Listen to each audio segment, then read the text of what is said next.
Hey guys, welcome back to another video by Fully Informed Trade, or Fitrade for short, knowledge for everyone. My name is Alex Cho, and today I'm just going to go ahead and review the gold and silver commodity themselves. Go ahead and review this gold and silver stocks. Just go ahead and review what in the world's going on, the volatility. It's going all over the place. Isn't it just kind of haywire?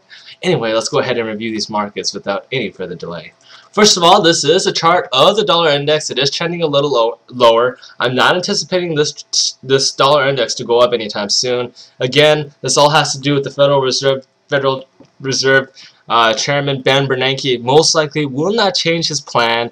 Therefore, I have to say the U.S. dollar index will continue going lower. No rate hikes. No permanent open market operations is coming to a close this month. However, I do anticipate POMO to end somewhere around June or July, so keep your eyes very close on those meetings. The setting is relatively different. The tone, the voice, how they're approaching it is completely different this time.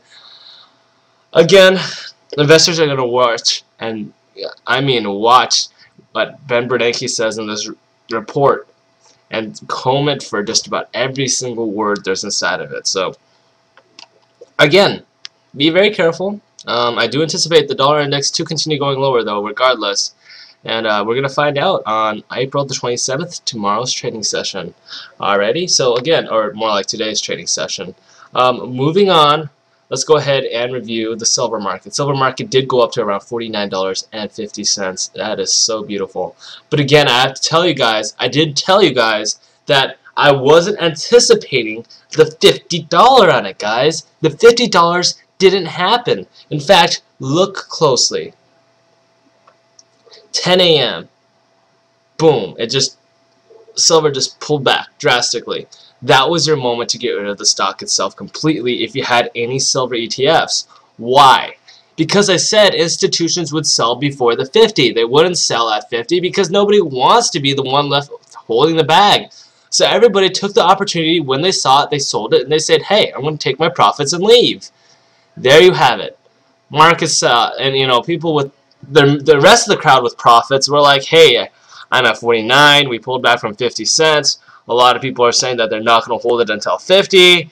Let's use our brains. Let's use our brains. When do we sell? At 49. There you see it. Silver pulls back drastically. That was your moment, guys. That was when I told you guys, if I was going to hold on to silver, I would only take it until April the 25th. Because 26th and 27th, the Federal Reserve, we're going to chill out, have a meeting, talk about it. There's a change in language, change in how they're approaching it. Therefore, what could I say? Don't hold on to it on April the 26th. What happened? Silver goes lower. People holding on to silver, silver ETFs and stocks got killed. So what's the point? Well, I'll be quite honest with you guys. The point here is this. I have to say, I'm going to go ahead and tell you guys that this sizable pullback you see right here, I think it's going to have more room to the upside again. I think this is a good area that people are going to buy back into. And the main reason why is that the dollar index has continued going lower anyway. Look at the 5-day chart and tell me what you see. A continued downward trend on Tuesday. What has silver done in response on the same exact day? It has gone up, right? No magic, no tricks here, guys. What do the charts tell you? Down U.S. dollar index, up silver. So what should I say? Silver is going to take this. Silver traders are going to take this opportunity of a pullback, buy back into it, and say, "Hey, I'm not going to miss out on this joyride. I am going to try and take it to the 50 area and try to sell it there." Now, here's the thing. You're going to either see one of these two things. Either we take a joyride up to 50, or people are going to try and sell before we ever get near 50 again, and you're going to see a double topping pattern or a continued downward trend. Or you're going to see a double topping pattern, or you're going to try and retest to $50. But again, the safest approach to this all, you buy it and you hold it before you ever get to 50 and you get rid of it. The second most risky option, or the next riskier but not the most risky, is to buy it and see it touch the double top on the 49.56 cent area, and you sell it. The third most riskiest proposition, but the most profitable, is to buy it and hold it until 50 and try and sell it. But that is the most riskiest proposition I could honestly think of. And again, let's go ahead and move back and look at the 5-year chart. Bounce number 1. Pullback number 2. Bounce number 3. And again, bounce number 2 actually. And this is Elliott wave theory. And guys, I'm not a huge fanboy of it, alright? But here's wave 1, wave 2, pullback, wave 3, and the pullback on wave 3 is supposed to be the strongest. It's going to be the most severe apparently, and then it's going to continue going higher for one last push. That's what Elliott wave theory goes on. Now because of that, I have to say this pullback is probably going to be the hardest and the biggest, most painful pullback silver investors are going to have to feel before they get any relief anytime soon. So again, we might go in for a double topping pattern, or we could continue the downwards trend with a small bounce. Okay, so how should I approach it? Well, considering the risk to reward here, I would just take the small potential bounce, take it for what it is, buy into it, sell it. Don't hold until 49.50. Don't hope for a double topping pattern. Just buy it for a short time, sell it, make money on it. Don't be too risky. Avoid overly excessive risky behavior, guys. If you've lost a bit of money, you tried buying towards the top, don't fret over it. Look for money elsewhere. There's much more opportunity out there. The riskiest opportunity, the riskiest way you could do this is to wait until $50. The least risky way is to hope for a bounce and try getting rid of it before you ever get near. I guess you could try for 49 to 47.50. I guess 47.70 to around 49 is a good area to close your positions. Anywhere around here, and I will be proud of you. I will be very, very proud of you to have taken your profits and not have gotten too greedy, because the issue with most traders is that they want to take it all. But what I'm trying to tell you guys is that I don't want you guys to take it all, just enough profit for the right amount of risk to reward.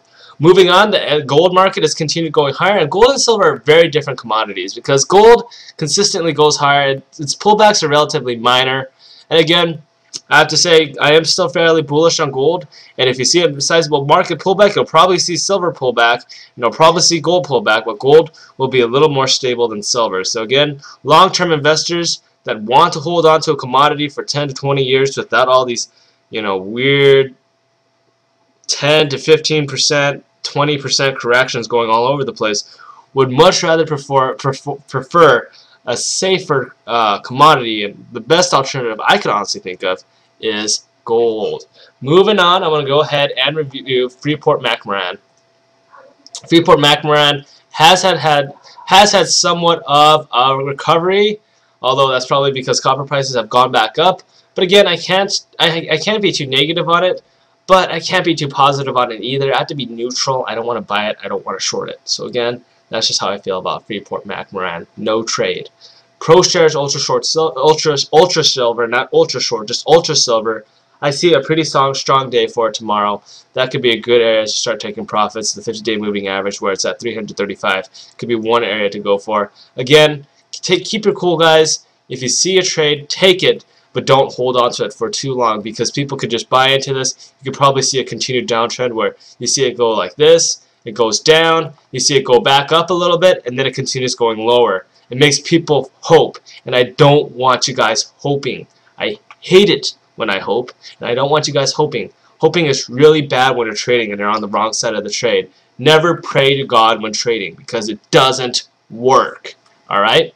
Moving on, let's go on to the next trend, which is Pan American Silver. Pan American Silver, again, it could have somewhat of a bounce tomorrow, but I don't really like it at these levels as of right now. I want to go ahead and look at it and be more curious of it at around $34 per share, which is right around here, down here in this area. $34, or not really $34, $33 at the 200-day moving average would be one area that I'd really, really like it at. But for right now, I'd have to pass. I don't want to buy it. Silver Wheaton, same story. If it goes down to 38, you could possibly see a bounce. But again, a small bounce is what's going to happen. If you guys ever want to buy into it with a stronger, with much more conviction and a much stronger reason to do so, I would wait for the 200-day moving average $32 level, and that 200-day moving average could, in all honesty, continue going a little lower. And if you guys get a chance to buy on the 200-day moving average, that's where I want you guys to buy it and hold it for a couple days and sell it for a small scalp or swing trade. Moving on, Moly Corporation. This stock is relatively diversified. It has a lot of different rare earth materials in its portfolio. If you guys want exposure to materials, you have a longer term bias on it, I guess Moly Corp wouldn't be a bad idea. But again, I'm relatively neutral on Moly Corp. I don't want to buy it. I don't want to short it. I'm neutral. All right, Barrick Gold. Barrick Gold has had a sizable pullback. It could have somewhat of a small bounce, but I would only really consider it when it touches a 200-day moving average at around $48 per share, along with a double bottom pattern. Moving on, Majestic Silver. First, Majestic Silver. It is a value growth stock, but I still don't like it. It does have a double bottom pattern, so it could be good for a one-day trade. But other than that, I don't really see much of it for the longer term period. I would buy it if you guys are into that short-term trading. Buy it, hold it for the trading session, sell it for a small profit because it could just go up a little bit, touch that 20-day moving average, and then continue going lower. Who would want to do that? Don't hold it for the long term. If you guys want to scalp the double bottom, great opportunity there. I don't want to hold it overnight. I don't want to hold it for a week, not even a weekend. Just buy it, sell it within the same trading session, and then move on to another trade. I don't like waiting for things to get hairy. And Harry Potter deals with a lot of hairy things, and quite frankly, I don't want to be in that position. I don't want to be Harry. I don't want to be Harry Potter. I don't want to be the hairy idiot who gets stuck in an awful trade, okay? So again, double bottom pattern, a good scalp, could be done maybe around $22 per share, but after that, I wouldn't push it, guys. I really wouldn't. Alright, that does it for me for today, guys. If you guys are interested in my charting software, please be sure to go ahead and check out the link right below this video. Also, if you guys are interested in these videos, please be sure to go ahead and subscribe to my YouTube channel. They're free. I'll have more for you guys in the coming weeks and months ahead. Take care, folks, and I'll see you all next time.